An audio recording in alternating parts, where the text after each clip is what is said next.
Hey everyone, Dr. Strader here, Strader Spine Chiropractic, and this is a part 2 video in regards to pinched nerves and kind of what you can do on your own to help either relieve some of the pain or fix the pain in some cases. So in the last video I went over more low back related issues, especially that sciatic type pain down the back of the leg.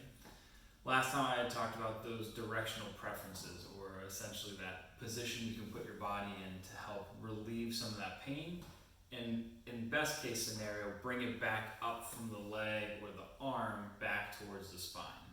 So we're going to talk about the same thing with the neck today.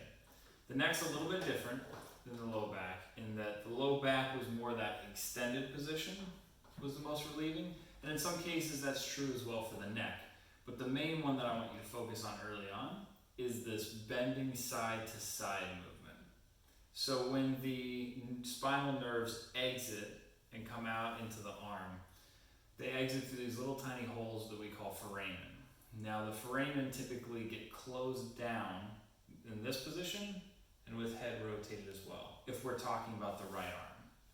So a lot of times patients that have this pain down the arm into the hand, maybe tingling numbness, they'll feel a lot worse with this kind of bending this way because we're closing down on that space. And if the cause of the issue is something that's already taking up some space, that closing down on more space is not going to be a good option.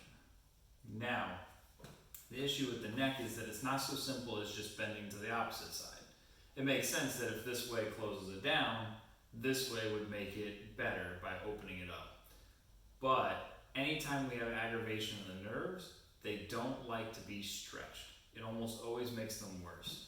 So when we go into this position, even though we're opening up those holes in the neck here, we're also stretching through that nerve as it's exiting, a lot of times creating some issues. Not always though. So experiment with these two positions, see how they feel overall.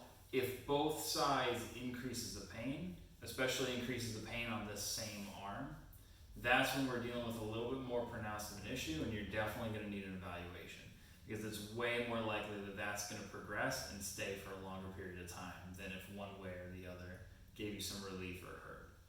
So to recap, focus on these bending. You can also add in some chin retraction too. A lot of times that's either going to make it better or worse. Kind of play around with it. If it does make it better, then you're going to want to do this, and then let's say this way makes it better too, where you have this combination. Usually that will compound it and make it overall a more relieving experience. But as always, if you have any questions, please reach out to me. I have no issues answering whatever it may be. Feel free to reach out either through Facebook, through texting the phone number for the office. Either way, it gets straight to me. Have a great day. Talk to you soon.